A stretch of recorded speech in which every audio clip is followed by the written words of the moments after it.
வாழ்க வையகம், வாழ்க வளமுடன். வாழ்க்கை மலர்கள்.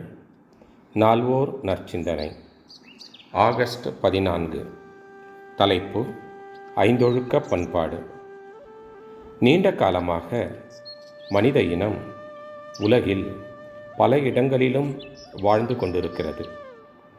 உடல் இயக்கத்திற்கு இன்றியமையாத தேவைகளையும் வசதிகளையும் உற்பத்தி செய்து அவற்றை அளவு முறை அறிந்து அனுபவித்தல், இயற்கை சீற்றங்களிலிருந்து தங்களையும் தங்கள் உடைமைகளையும் பாதுகாத்து கொள்ளுதல், வேற்றுயிர் பகையிலிருந்து தப்பித்து கொள்ளுதல் ஆகிய 3 வகையிலும் தங்கள் அறிவையும் உடல் உழைப்பையும் பயன்படுத்த வேண்டியது வாழ்க்கையின் அவசியமாகும்.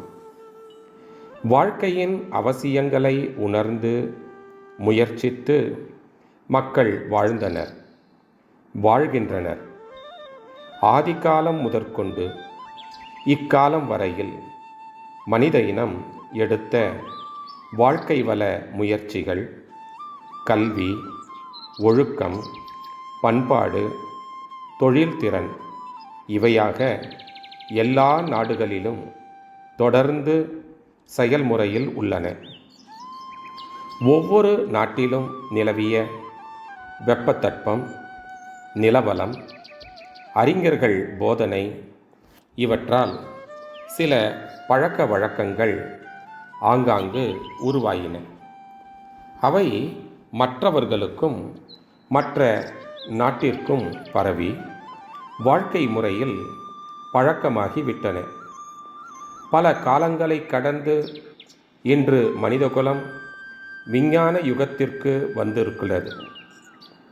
எந்தெந்த காலத்தோ எந்தெந்த இடத்திலோ அவ்வப்போதைய பழக்க வழக்கங்கள் அனைத்தும் இப்போது எல்லா நாட்டுக்கும் எல்லா மக்களுக்கும் வாழ்வுக்கும் ஒத்ததாக இருக்க முடியாது.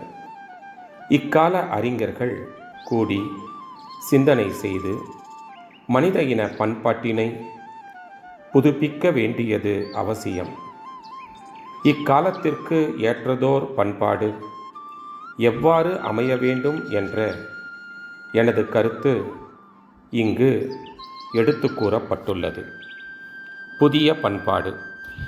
புதியதொரு பண்பாடு உலகுக்கு வேண்டும், போதை போர் பொய் ஒழித்து பொறுப்போடாமல் செய்வோம். அதிக சுமை ஏதுமில்லை அவரவர் தம் அறிவின், ஆற்றலினால் உடல் உழைப்பால் வாழ்வதென்ற முடிவும். மதிப்பிழந்து மற்றவர்கள் மனம் உடல் வருத்தா, மானெறியும் உணவு குயிர் கொல்லாத நோன்பும். பொது விதியாய் பிறர் பொருளை வாழ்க்கை சுதந்திரத்தை போற்றி காத்தும் பிறர் துன்பம் போக்கும் அன்பும் வேண்டும். அருட்தந்தை வாழ்க வளமுடன் தொடரும்.